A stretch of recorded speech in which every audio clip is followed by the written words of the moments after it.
With every passing second, each of these unsuspecting humanoids crawls 1/60th of a minute closer to Coffin O'Clock. As we make the journey from the cradle to the grave, we'll make and lose countless friends along the way. But one companion who'll be by our side throughout is Mr. Terry Television, who's been there for us, holding our brain's hand through each increasingly shaky footfall. But television doesn't seem to like us whatever age we are, whether it's painting young people as tearaway yobs. How does it make you feel when you see your face on the front page of the Birmingham Mail like that, cast as a yob? I am a yob. Or old people as hilarious irrelevancies. Little wonder we've come to view ageing as a sign of incompetence. To what extent do you think old people have failed? Probably to quite a large extent. Yeah. This week, how TV ruined your life by ruining each individual stage of your life. Don't say it didn't. It did.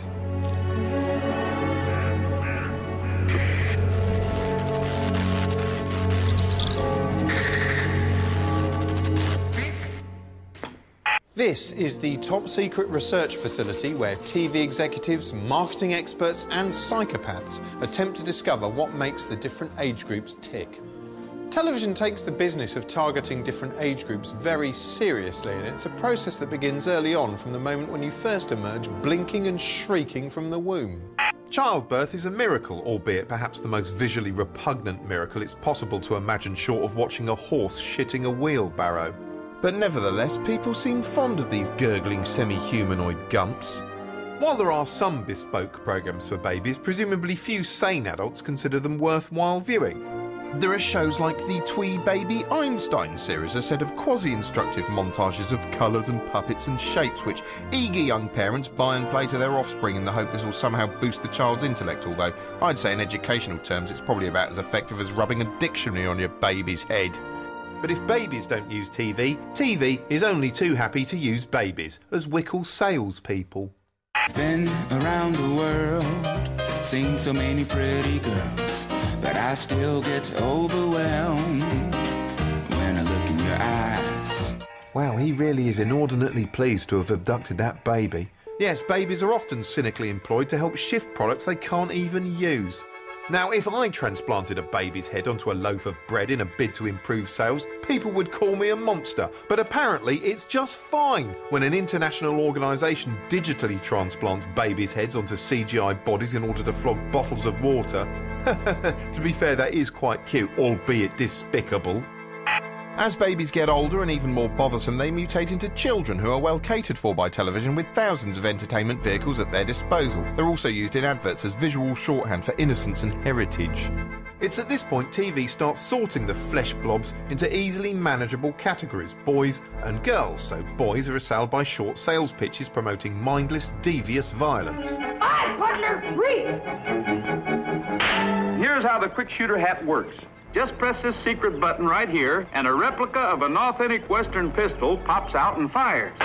And extended sales pitches full of fantasy monsters and fighting and lasers and explosions, while girls are bombarded with eerie adverts for nightmarish dolls. Look who's come to your house to stay. A pal you can play with all day long. She's Patty Play Pal, a big doll, big as a 3-year-old, and Patty's real as life. And adverts which should help fuel that future image neurosis. Beautiful Chrissy has beautiful hair that grows. She has beautiful hair. She has beautiful eyes. She has beautiful clothes. And the moment they mature to tweenhood, hideous propaganda films about Miley Cyrus. The pioneering queen of tween role models is Hannah Montana, a wisecracking, warbling smartass played by Miley Cyrus, who's perhaps the only convincing argument I've ever seen for China's unofficial policy of discarding female infants at birth. Hannah Montana features a colour palette so garish watching it feels like being stabbed in the eye with a sharpened lollipop, and a cast who seem to communicate exclusively via irritating sounds. Say what? And that's all fresh. I suppose that counts as naturalistic dialogue if you grew up in Little Yelping on the Shriek. Despite looking young enough to have gnawed through her own umbilical cord shortly before each scene, Hannah herself leads a surprisingly adult life, especially with boys, with whom she has a chaste but surprisingly confusing relationship. I'm gonna tell you something that I've never told anyone before. Please don't have a hairy back. Please don't have a hairy back. Usually if a 13-year-old's worried her lover might have a hairy back, it's because she's been trafficked. After tweens come teenagers. Teenagers are, by their very nature, a sulky, arrogant group consisting of nothing but grease, pus, hormones, hair gel and obstinance, whose chief role in society is to scoff at absolutely everyone else. There used to be so few programmes aimed at teens that merely spotting one on screen was a novelty. When they did appear, they were routinely portrayed as confused, alienated loners with silly dress sense. Teddy boys, I don't like them at all. I was going to the chemist the other day for medicine for my children. It was rather a deserted street and there was about 6 of them coming along and they thought they'd have a go at me. But I singled out the ringleader and I give him a real good punching on the nose. Oh, well, let's hope you beat some civility into him. Either that or they were irredeemable tearaway yobbo gangs terrorising the good people of Britain and their cats. What sort of things do you do? Killing cats. Catching deer, knocking mopeds. Knocking booze at the pavilion. Getting chased. Killing cats. Like, we like getting chased a lot by blokes and all that. Killing cats. Just for a laugh. By the late 1970s, teenagers were so hopelessly out of control, desperate measures were called for in the shape of the BBC's Community Programmes Unit. The Community Programmes Unit had had a brainwave. Why not give teenagers aged between 16 and 20 a 45-minute show of their very own and let them decide the content? It couldn't possibly fail, unless it inevitably did. Hello, this is Something Else from Manchester. And for anyone who doesn't know just what they're in for, I'd better explain. Something Else was a painfully right-on affair from the very beginning, awkwardly mixing live punk performances with stilted political debate. In the studio, we've got The Clash and Joan Lester, MP for Eton and Slough. Do you think it's going to be a total disinterest in politics in the future? I don't know, maybe I'll grow up to be Prime Minister. Who knows? There were also embarrassing folk songs from shy, earnest types. When I come to London, I often feel a bit distressed because it seems rather impersonal and unfriendly. Oh yeah, try visiting Darfur, I'm sure you'd get on well there. I've written a song which seems relevant to that. It's called Who Am I? Go on then, spit it out. Who am I? Who am I? Another day, another futile cry.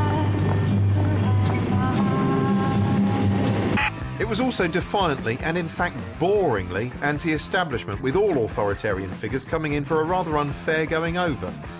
Constable, why do you pick on young people? Why do I pick on young people? You, the police force in general. I don't think we do pick on young people at all. Well, I do. I just want, you know... Well, you give me an instance and why we pick on people, or when we have. Well, they seem to pick on young people more than you do on the older people. No, not at all. Well, I think so. If something else is to be believed, in the late 70s, teenagers looked about 38 and were neurotically concerned with discussing issues and pleasing the viewer. What didn't we do that we should have done? Does it make a difference having a programme made like this? Please write. We really would like to hear from you. By the time the teenager concept was tried again in 2006, this time in a groundbreaking Channel 4 show called Whatever, presentational styles and the notion of what constitutes an issue had both become a little more bad. I couldn't live without pussy and my mum. Don't put them two things together, because I'll slap you. I'm most proud that I've got big boobs and when I take my bra off, they don't move. My best feature is I talk shit. I can talk shit for the world. Coming up on tonight's Whatever, everything you ever wanted to know about LA gangbangers, pervy sex toys, and comedy drug abuse. One of my favourite UK hip-hop artists. Make some fucking noise for Plan B. Yeah, looking at this, it's little wonder TV viewing's on the wane among whippersnappers. As young viewers continue to desert television in favour of gawping at the App Store or snorting fish food or whatever the hell it is they do, TV has redoubled its attempts to woo them. Because these young viewers have disposable income. The 16 to 24 age bracket is a group TV as a whole is desperately keen to pander to, with predictably awful results. Who's hungry? Case in point, the repugnant, cackling Doritos Friendships gang who represented 20-somethings for several dark years in the early noughties. These massive wankers didn't just crystallise everything that's wrong with TV's assumptions about young people, they also crystallised everything that's wrong with humankind as a species. The gang were horrifically shallow and spent most of their time chuckling at their own witlessness, like toddlers amused by their own turds. What's this one? It's a stegosaurus. It's an extinct stegosaurus. You bastards. I'm not sure if I'm entirely happy with this manicure. You scum. Nobody escaped the rat or the ninja. Hey, you crisps and off. Yes, television constantly assumes all 16 to 24-year-olds are mindless jigging gits. As a consequence, glib, meaningless images of youth continually piss from every screen as though the channels are engaged in some sort of unofficial contest to see who can produce the most vapid, lowest common denominator screen turds imaginable. It's like they've got no idea. Any old shit'll do, whether it's banal footage of Peter Andre roving the earth like a backward half-emu carrot man, or a turgid exploration of the latest celebrity Aunt Sally's, or a gaudy reality show about overconfident, smiling young bucks, or a terrible sex-obsessed sitcom starring a cast at least 10 years older than the characters they're playing. Time for a post-wank sandwich. And dare I ask what that consists of? Oh, well, if you must know, I grip my penis, then I pump it up and down until seminal fluid is... I mean the sandwich, you big gusset twonk. Oh, just bread and butter. Plus the odd pube.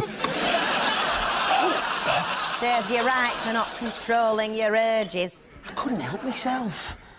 Caught sight of Casey in the shower. She weren't just washing either. She was twitching the curtain. You what? You know, pushing the envelope, rubbing the nubbin, putting sud on the bud, cleaning the bin, taking a degree in English literature. OK, I get it. Oh, so would she, given half the chance.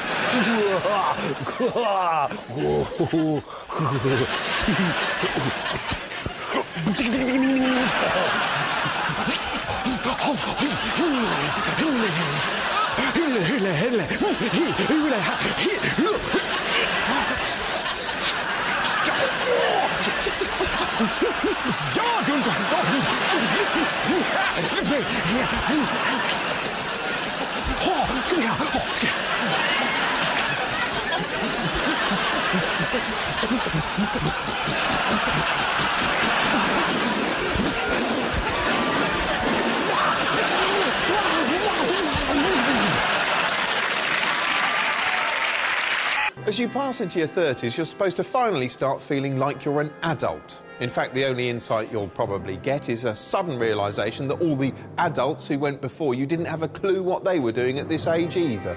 It's an age at which people often start spawning offspring and spending their evenings trapped indoors with the TV, which is probably why TV assumes you'll be interested in programmes all about being indoors, such as hypnotic aspirational property shows like Grand Designs, or programmes that make the outside world look off-puttingly dangerous. Either that or mindless, family-oriented Saturday night distraction festivals. Oh, God, the horror, the horror, the horror, the horror. Yes, I've always had an innate horror of becoming a dad, largely and irrationally based on the portrayal of dads on TV. Hello? Hi, Dad! Advertising dads are almost without exception tragic, shuffling, pitiful individuals who shouldn't be fronting adverts at all but lined up before a ditch and coldly shot in the back of their head to put them out of their misery. They're often plump, tortoisey men with nothing left to look forward to except plopping their carcasses down in front of the TV to watch the match, a treat they don't even feel they deserve. This would be great for watching the World Cup, this. 40-inch, built-in Freeview HD, the lot. Get it, you deserve a treat. Really? They're men who've given up. Take the 1980s Oxo, Dad. What sort of life did he have? Ignored by his offspring?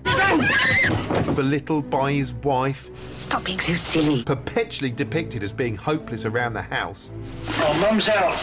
I'm cooking. Utter disrespect. Freeze. The poor couldn't even organise a fireworks display without being picked on by his own kin. Pathetic. Yeah, and £2 if it was mine. That's nice. Disgusting. No wonder he sometimes tries to liven up his sorry existence by making lame jokes which nobody even finds amusing. Look out! Bangers! Oh, very funny. Oh, he made a joke, you ingrates. Look, now he's crushed. Are you happy now? Are you happy now? You've broken him? How could you? You monsters!